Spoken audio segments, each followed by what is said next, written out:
previously on the European LCS. And Gambit are on towards the Nexus turrets. The Nexus will be disintegrated, and Gambit pick up a very strong win against Alliance. 3 men left alive here for Rocket, but they're surely not going to be able to hold out. Fnatic finally finish off the Nexus.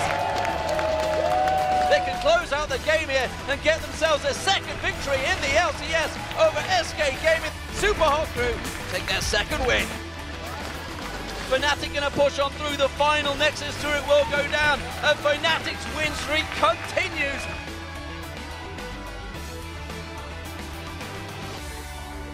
There are no weak teams in LCS this season. I feel we can beat everyone.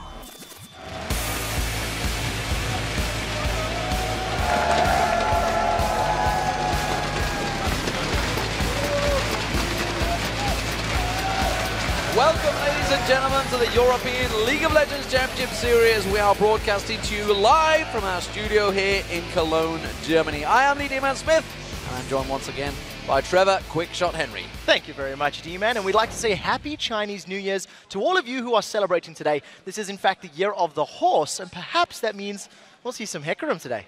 Well, I doubt that, but we'll see. Before we start, though, today's battles, let's highlight some of the news from yesterday. Starting off, it's all about the junglers. Diamondprox pulled out Evelyn after the changes. We weren't expecting to see that, and Cyanide, well, he continued to dominate. Yeah, he's still got the #1 KDA out of all junglers in Europe. And something that I want to highlight in terms of the champions we're seeing is it's a trifecta. Elise has been banned 20 times out of the 26 games that we've played, I believe. Only 7 picks with 1 loss. Only 1 loss. First time was yesterday. Vi is next in line, 14 bans in total, with Lee Sin being the 3rd champion. If you don't have one of those junglers, teams tend to struggle now in the EU LCS. And yesterday, of course, we saw the total number of champions, unique champions, continue to grow. Picked and banned in all regions, it adds up to 69 now in North America and the LCS combined. Yeah, the first 3 weeks of the LCS has shone some light on some less seen competitive picks. And I think the most important thing to note is that these unique champions are actually picking up wins. So hopefully that's going to keep the door open for more exciting champions more frequently. And of course, we have to talk about Rocket versus Fnatic. That game was phenomenal, and it's really just both teams performed fantastic. However, it was Fnatic that continued their 7-0 win streak. Yeah, and because of that 7-0, they've now beaten every single team in the league. So this means Fnatic will now start doing their rematches against the teams they've already beaten, kicking off with the match against Gambit in match number 4 of the day. Also, just to start drawing some comparisons, Cloud9 went 5-0 in their first Super Week, then went 1-1 in Week 2. Fnatic has already beaten their initial winning streak, but they need to break a 13-game winning streak to have the overall LCS record. We'll see if they can count that high. And of course, there were some huge moments yesterday that you guys were buzzing about on Twitter. Let's take a look at 3 of those hashtag LCS big plays. In the game, Fnatic versus Rocket, @Scalt says that kick from Cyanide, throwing Caitlyn into Jinx's chompers. Here it is at number 3. Taking down no, and they don't want to commit to it either. Lots of traps coming in, which mean they've got to commit to jumping on them, losing out on those Banshees. Reckless getting caught out. That's a lot of damage from Celiber as we see him kicked out into the rest of the team. He's going to 90 caliber net back. There is the super mega death rocket. He can't finish him off with a cleaver from So as well. There is Vander as well going low. Overpower getting underneath his turret. Can Fnatic do it? This is definitely enough for them. They've still got their AD carry alive, and it's a 7. Did they do it? Did they do it? They did it, they did it. They had their AD carry alive. I think I got a little bit hyper towards the end of that one. Next up is in the game between Alliance and Gambit. And from @AlexPulse19, he says that Tibbers stun by Edward on the Baron was so huge. And it's our number 2 clip. Shook is taking so much damage. Wicked's teleported in. Gambit are trying to challenge. Where is the flash Tibbers from Edward? He's going to be ready for it. And there it is. Gets 3 men down. The ultimate comes out of Genja from the back. And we see Alliance being ripped to pieces from this one. They're looking to finish off Wicked first. That one will go over on towards Diamond. But Genja chasing in. Slow gun the land. That gets him excited. The flay almost from the grave there coming out from Nif. But the kills raining in for Gambit. Crazy, crazy plays. We heard Joe asking for it. It's like, where is that flash Tibbers? He knew it was coming. Surely Alliance should have known it was coming. Finally, though, SK Gaming versus the Super Hot Crew. @Challenger Drop says that perfectly executed Dragon Pit escape by the Super Hot Crew. Wow. It's our number 1 clip. Super Hot Crew, though, are all stuck in the Dragon Pit. Oh, Move's already ulting just fairly early. Will they try and get out or will they fight?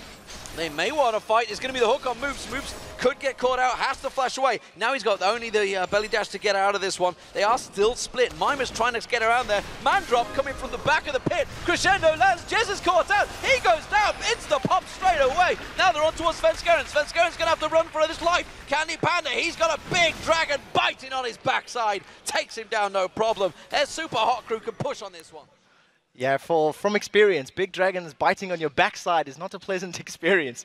For you guys at home, remember to hop on Twitter and tell us your favorite plays of the day using that hashtag LCSBigPlays. So now it is time to take a look at the table and see where the teams currently stand after yesterday's games. Of course, at the top of the table, it is Fnatic. They maintain their first place slot with 7-0. Perfect start for them. Then it's Gambit and Roccat. They are now tied for second place with 5 wins, 2 losses. Copenhagen Wolves stay in 4th position at 3 wins and 4 losses. And then we have 4 teams in the 5th place position at 2 wins, 5 losses. They include Alliance, Millennium, SK Gaming, and Super Hot Crew. A tie in EU. No one's surprised by that. Shock horror. Of course, those standings are sure to shift as the teams meet in battle today. First up, we're going to have Alliance taking on SK Gaming. They're already setting up on stage. Then it's going to be the Super Hot Crew versus Copenhagen Wolves. And then we're going to move into SK Gaming taking on Roccat. And finally, Gambit versus Fnatic, where Fnatic hopes to keep their streak alive and go another perfect week. And of course, immediately after the LCS games, Freak and Kobe will be standing by to bring you Cloud9 HyperX Eclipse versus Pulse Esports as the European Challenger Series conclude their quarterfinals. Yeah, MYM actually went 2-0 yesterday, taking down Eyes on You very convincingly. Charo smashed with Katarina, only giving up 1 death in game 1, and Cubon pulled out Aurelia. He went 9-2-3 with Aurelia, rushing Blade of the Rune King and a Warmog. So interesting to see a champion we don't see in the LCS. Yeah, we'll see if it manages to roll through. But if you do need more information about the schedule, the teams, the players, head over to lolesports.com. There you can track all of the teams on the road to the Summoners Cup and even vote for today's matches. Yeah, just give a thumbs up on the team you think will win on the schedule, and we'll check in before each game to see how you voted. And to find out how you can actually join us in the Cologne studio to watch the LCS live, just click on tickets to zap all of that information directly into your brains. Now it is your turn to share some thoughts with us. You guys at home, hop onto Twitter and tell us, who do you think will be the next champion to make their 2014 LCS debut? I have no idea, but I would personally love to see a Master Yi or a Malzahar. I think that'd be awesome to watch in the LCS. You guys at home, write to us at LOL Esports and use the hashtag LCS for this one. And we'll be reading our favorite responses later in the show. Bonus points for proper punctuation and spelling. So for now, let's head over to Shox and Deficio, who are standing by with the top laner from the Copenhagen Wolves, Youngbuck. Thank you very much, D-Man. I'm Ifje Shock supporter, and I'm joined by my favorite Dane, Martin Deficio. That's ever since Bjergsen abandoned us, of course. And also by Youngbuck, of course, the top laner for the Copenhagen Wolves. First off, I'd like to get your thoughts on yesterday's heartbreaking loss for you guys. There's Fnatic, you were so close. Yeah, it was a very fun game to play and also very intense for us. We had a bit of a weak early game, but we started to feel like we got more power as the game progressed. Unfortunately, we did manage to throw it when we thought that we were going to get a last team fight and just finish the game. Now, let's talk a little bit about you and your performance. You played Trundle versus Renekton. Can you maybe tell us a little bit how the game went for you?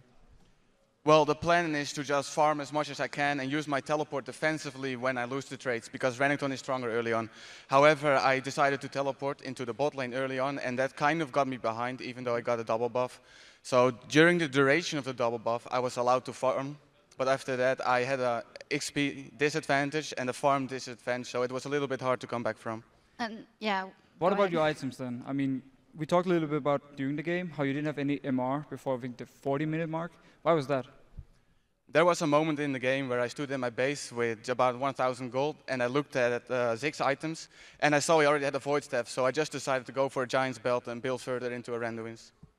That was a heartbreaking loss for you guys, but looking a little bit at the overall picture, you guys are now 3-4, which is not the ideal scenario. And how is it for you guys to come in here and not being the very best? Because you always were the best when you were playing in the amateur scene.